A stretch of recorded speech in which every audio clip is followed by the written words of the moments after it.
최상목 권한대행의 대응 여부도 어떤 방식으로 할지 최종적으로 좀 지도부에 위임하는 것까지 오늘 결정이 됐습니다. 최상목 권한대행 헌법 위배 사항이 계속되고 있어서 이것은 더 이상 묵과할 수 없다. 그래서 어제 의총을 하게 되었고요. 다수 의원들이 탄핵을 진행하자라고 하는 의견을 많이 표출을 했고요. 최종 결정은 최상목과 관련해서 탄핵 절차를 개시할 것으로 결정을 했습니다. 그렇죠. 동의 안 하시겠습니까? 자, 그렇다면은 탄핵 절차 개시한다. 이제 뭐 절차가 남았다. 이거잖아요, 지금요. 꺼내 들었어요. 최상목 권한대행에 대한 탄핵 소추 카드를. 자, 이거에 대해서 여당 내에서 뭐 반발하고 있고요. 그리고 야당 일각에서도 조금 걱정하면서 그거는 조금 생각해 봐야 되는 거 아닙니까? 이런 목소리 나옵니다. 들어보겠습니다. 국가의 경제, 외교, 안보 등 여러 위기를 맞고 있는 상황에서 권한대행의 대행까지 탄핵하면 위기와 혼란은 극에 달할 것입니다. 아무리 이재명 대표와 민주당의 머릿속이 탄핵 심판과 선거법 위반 항소심의 시간표만 있다고 해도 넘지 말아야 할 선은 지키길 바랍니다. 이게 명백한 그 탄핵 사유가 된다고 보지만 이게 뭐 민주당이 유리할 것도 없고 또 새롭게 이주 부총리가 권한대행을 맡아야 되는데 지금 경제가 심각한데 그건 경제 전문가는 아니지 않습니까? 이런 거에 대한 우려가 있기 때문에 좀 유보해두고 있는 게 좋지 않겠나. 그리고 그냥 그렇게 좋다고 생각합니다. 네. 정기환 교수님, 정말로 민주당이 탄핵안을 최상목 권한대행에 대한 탄핵을 통과시킬 걸로 보십니까? 저는 추진이 쉽지 않아 보입니다. 그러나 좀 전에 정성호 의원이 얘기했습니다만 자, 당연히 9번의 거부권을 행사했습니다. 권한대행의 권한대행입니다. 자신은 헌법을 어기면서도 위헌 타령합니다. 자, 심지어는 국민들이 어떤 느낌까지 받냐? 이 사실상 내란 동조에 나서는 거 아니야? 이런 생각까지 가지고 있어요. 다른 말로 하면은요, 이게 국민들에게 뭔가 불안감을 조성하는 측면이 있단 말이에요. 그런 면에서 본다면. 네. 자, 탄핵 추진, 마땅히 탄핵 추진 받아야 됩니다. 자, 그럼에도 불구하고 지금 앞서 나왔던 몇 사람의 언급처럼 과연 당내 컨센서스가 어느 정도 지금 만들어져 있느냐.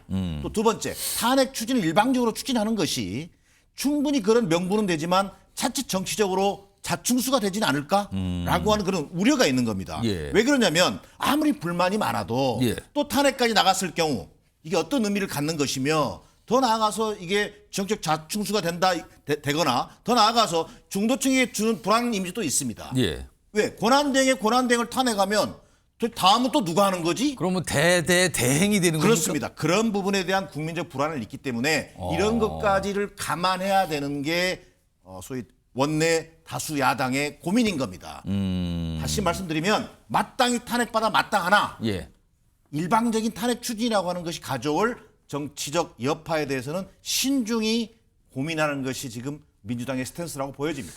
자, 야당에서 탄핵 소추 카드를 꺼낸 거예요. 최상목 권한대행은 어떤 반응, 어떤 대응일까요? 좀 정리 좀 해보겠습니다. 오늘 보도 내용이 나와 있고 그거에 대한 약간 또 추가적인 이 권한대행 쪽 설명이 있었는데 이런 보도가 한때 있었어요, 낮에. 탄핵안이 발의되면 자진 사퇴! 이런 취지로 여러 차례 최상목 권한대행이 주변에 얘기했다더라. 자진 사퇴할 수 있다고 얘기했다더라. 이게 나왔어요. 알려졌어요. 그러자 이 권한대행 쪽에서는요. 1심의 거취를 포함한 그 외 모든 이수는 사치다. 검토한 바 없습니다. 약간 부인하는 얘기가 나왔습니다. 근데 이게 간단하지 않은 게요. 김동원 대변인. 그동안 정치권 일각에서 이른바 최상목 대망론. 그러니까 권한대행 요 자리를 마친 뒤 또는 이걸 그만둔 뒤에 뭔가 더 큰 역할을 하려고 하는 거 아니냐 이런 얘기가 일각에서 있었어요, 사실은. 그런 와중에 오늘 사퇴 보도 물론 부인을 했습니다만 이게 나왔거든요. 이거 어떻게 봐야 될까요? 네, 제가 아는 한 그 최상목 대행은 아주 전형적인 관료입니다. 그리고 관료 중에서도 잘 나가는 관료였죠. 청와대 이른바 대통령실에서도 경제에 총책임을 졌을 뿐만 아니라 지금은 뭐 부총리, 경제부총리 아주 전형적인 관료입니다. 또 저하고 또 학교를 같이 다녔기 때문에 제가 그 스타일을 아는데요.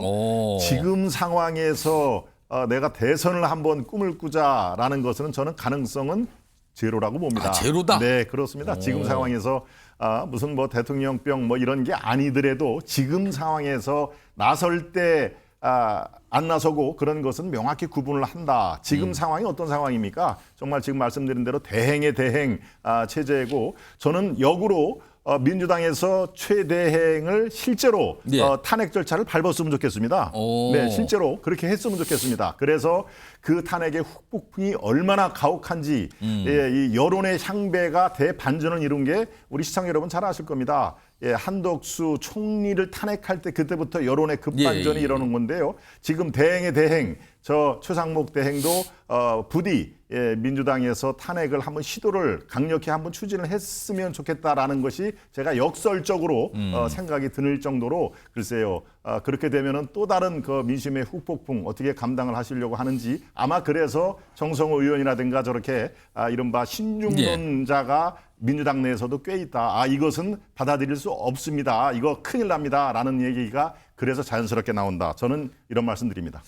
어제 최상목 고란대행에서 이재명 대표가 뭐 엄청난 비판했죠. 몸 조심하세요라는 얘기가 나와서 큰 논란이 됐었는데